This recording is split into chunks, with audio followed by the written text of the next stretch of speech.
প্রিয় শিক্ষার্থীবৃন্দ, সবাইকে অনেক অনেক শুভেচ্ছা।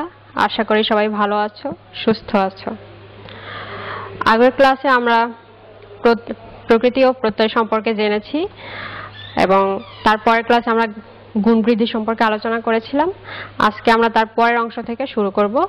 সবাইকে আজকের ক্লাসে স্বাগতম এবং ক্লাসটি অবশ্যই মনোযোগ দিয়ে দেখবে। শিক্ষার্থী বন্ধুরা, আগের ক্লাসে আমরা গুণ ও বৃদ্ধি নিয়ে আলোচনা করেছিলাম, তবে আমরা শুধু অধ্বনি কিভাবে বৃদ্ধি পেয়ে আধ্বনিতে রূপান্তরিত হয় সে সম্পর্কেই জেনেছিলাম এবং তারপরের ধ্বনিগুলো সম্পর্কে আজকে আমরা আলোচনা করব। আজকে আমরা আলোচনা করব হ্রস্বই এবং দীর্ঘই ধ্বনি কিভাবে গুণের ফলে এ এবং বৃদ্ধির ফলে ওই হয়।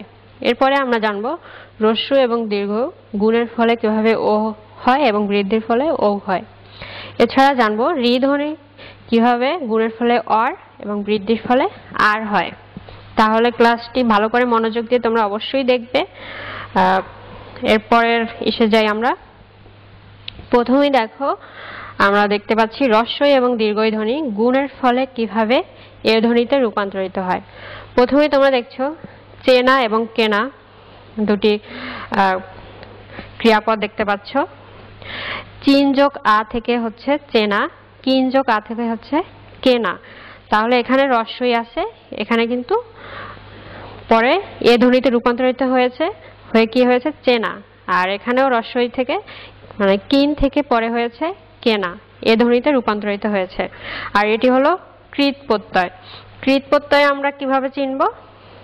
ক্রিয়াপদের মূল অংশ বা ধাতুর পরে যেসব প্রত্যয় যুক্ত হয়ে নতুন শব্দ গঠন করে তাই কৃৎ প্রত্যয়। এখানে ক্রিয়াপদ কোনগুলো? এখানে চেনা কেনা হলো ক্রিয়াপদ, আর এর ক্রিয়াপদের মূল অংশ হলো চিন কিন। এগুলো হলো ক্রিয়াপদের মূল অংশ বা ক্রিয়ামূল বা ধাতু। আর এখানে আ হলো ক্রিয়া বিভক্তি বা প্রত্যয়। তো আমরা কি জানলাম? ক্রিয়াপদের মূল অংশ বা ধাতুর পরে যেসব প্রত্যয় যুক্ত হয়ে নতুন শব্দ গঠন করে তাই কৃৎ প্রত্যয়। আর অবশ্যই আমাদেরকে ধাতুর আগে টিক চিহ্ন ব্যবহার করতে হবে। তো যান্ত্রিক সমস্যার কারণে এখানে আমি টিক চিহ্ন দিতে পারিনি, বাট এটা কিন্তু টিক চিহ্ন। তোমরা অবশ্যই ধাতুর আগে সবসময় টিক চিহ্ন দিয়ে লিখবে। আর তোমরা ধাতু কাকে বলে সেটাও আগের ক্লাসে জেনেছো যে ক্রিয়াপদের মূল অংশকে বলা হয় ধাতু। আর ক্রিয়াপদের মূল অংশ হলো ধাতু, আর ক্রিয়াপদ হলো এগুলো হলো ক্রিয়াপদ। চেনা কেনা হলো ক্রিয়াপদ আর এর মূল অংশ হলো চিন কিন। তাহলে ক্রিয়াপদের মূল অংশ হলো ধাতু, ধাতুর পরে যখন প্রত্যয় যুক্ত হবে সেটা হলো কৃৎ প্রত্যয়। শিক্ষার্থী বন্ধুরা, এখন আমরা জানবো হ্রস্বই দীর্ঘই কিভাবে ওই ধ্বনিতে রূপান্তরিত হয়, বৃদ্ধির ফলে ওই ধ্বনিতে রূপান্তরিত হয়। তোমরা এখানে দেখো, এখানে আছে বিশিষ্ট যোগ ইষ্ণ মানে মূর্ধন্যস্বয় সংযুক্ত ন সাথে জ ফলা। এটা বৃদ্ধির ফলে হলো বৈশিষ্ট্য, মানে এখানে কিন্তু ওই হয়ে গেল। তারপর নিপুণ যোগ মূর্ধন্যস্বয় সংযুক্ত ন জ ফলা, এটা হয়ে গেল বৃদ্ধির ফলে নৈপুণ্য। বিফল যোগ এখানেও মূর্ধন্যস্বয় সংযুক্ত ন জ ফলা। তোমরা যাতে সহজে বুঝতে পারো তাই আমি সংযুক্তগুলো বলে দিচ্ছি। বৈফল্য, এখানে দেখো কিশোর থেকে কৃষ্ণ মূর্ধন্যস্বয় সংযুক্ত ন থেকে কৈশোর। এখানে শিশু থেকে মূর্ধন্যস্বয় সংযুক্ত ন থেকে শৈশব। এরপরে দেখো ঈশ্বর, এখানে দীর্ঘই ওইতে রূপান্তরিত হচ্ছে। এগুলো হলো তদ্ধিত প্রত্যয়। আর তদ্ধিত প্রত্যয় কাকে বলে আমরা আগের ক্লাসে জেনেছি। শব্দমূল বা নাম শব্দের সঙ্গে যে প্রত্যয় যুক্ত হয়ে নতুন শব্দ তৈরি করে তাই হলো তদ্ধিত প্রত্যয়। তো এগুলো হলো শব্দমূল বা নাম শব্দ। এই যে বিশিষ্ট, নিপুণ, বিফল, কিশোর, শিশু, ঈশ্বর, এগুলো হলো শব্দমূল বা নাম শব্দ। আর এর সঙ্গে এই প্রত্যয় যুক্ত হয়ে তদ্ধিত প্রত্যয় গঠিত হয়েছে। এরপরে দেখো হ্রস্ব এবং দীর্ঘ ধ্বনি গুণের ফলে কিভাবে ও ধ্বনিতে রূপান্তরিত হয়। এখানে তোমরা দেখতে পাচ্ছ হ্রস্ব আছে, ধু যোগ আ, এটা এখানে গুণের ফলে হচ্ছে ধোয়া। দুল যোগ আ, দোলা। মুজ যোগ অন, মোচন। শ্রু যোগ অ, শ্রবণ, এগুলো কৃৎ প্রত্যয়। আর বলেছি যে ধাতুর পরে অবশ্যই, ধাতুর আগে অবশ্যই টিক চিহ্ন ব্যবহার করতে হবে। আমি টিক চিহ্ন এখানে দিতে পারিনি, কিন্তু এটি কিন্তু টিক চিহ্ন, তোমরা এখানে অবশ্যই টিক চিহ্ন ব্যবহার করবে যাতে ভুল না হয়, একটু খেয়াল করবে।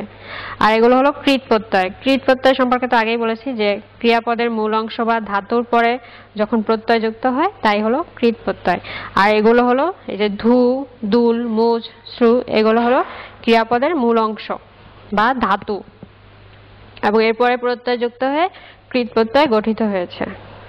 একই সাথে আমরা গুণ ও বৃদ্ধি সম্পর্কে জানলাম, আবার জানছি প্রত্যয় সম্পর্কেও কিন্তু আমরা কোনটা কোন প্রত্যয় আমরা জানতে পারছি। এরপরের ইসে দেখো হ্রস্ব দীর্ঘ কিভাবে বৃদ্ধির ফলে ওল ধ্বনিতে রূপান্তরিত হয়।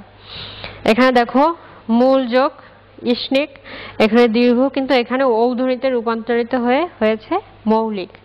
মুখ যোগ ইষ্ণিক, এখানে হ্রস্ব হয়েছে, এখানে ও হয়েছে, এখানে হ্রস্ব কিন্তু রূপান্তরিত হয়ে মৌখিক হয়েছে। মুখ যোগ ইষ্টিক মৌখিক। সুন্দর যোগ মূর্ধন্যশয় সংযুক্ত ন জ ফলা সৌন্দর্য। কুমার যোগ মূর্ধন্যশয় সংযুক্ত ন জ ফলা কৌমার্য। তারপরে সুষ্ঠ যোগ মূর্ধন্যশয় সংযুক্ত ন ষষ্ঠ। আর এগুলো হলো তদ্ধিত প্রত্যয়। কারণ কি শব্দমূল বা নাম শব্দের সঙ্গে এইখানে প্রত্যয় যুক্ত হয়েছে, এগুলো হলো শব্দমূল বা নাম শব্দ, এর সঙ্গে এই প্রত্যয় যুক্ত হওয়ার ফলে তদ্ধিত প্রত্যয় হয়েছে। এরপরে দেখো রি কিভাবে অর বা আর এ রূপান্তরিত হয়। গুণের ফলে হয় অর, আর বৃদ্ধি হলে আর।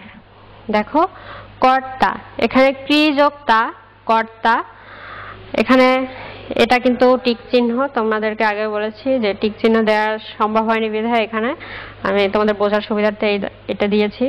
তারপরে দেখো শ্রী যোগ অন স্মরণ, ক্রি যোগ অক কারক, ধৃ যোগ অক ধারক, শ্রী যোগ অক স্মারক,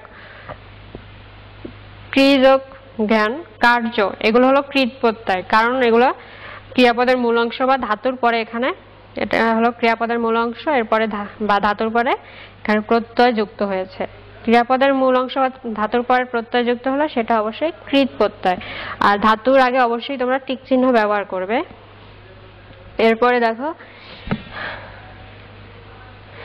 এগুলো একটু খেয়াল করো, আগের ক্লাসেই বলেছিলাম যে কোনো শব্দের পরে যখন জ ফলা যুক্ত হবে সেটি অবশ্যই বিশেষ্য পদ। তো এখানে বৈশিষ্ট্য, নৈপুণ্য, বৈফল্য, ঐশ্বর্য এগুলো সবই বিশেষ্য পদ।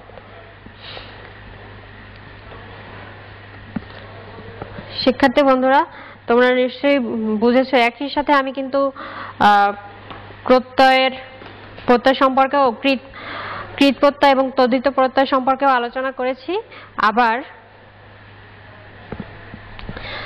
শিক্ষার্থী বন্ধুরা একই সাথে তোমরা কৃৎ প্রত্যয় এবং তদ্ধিত প্রত্যয় সম্পর্কে জেনেছো, সেই সাথে আবার গুণ বৃদ্ধিও সম্পর্কে জেনেছো, এবং আমি আশা করি যদি একটু মনোযোগ দিয়ে দেখো তোমরা অবশ্যই ক্লাসটি বুঝতে পারবে।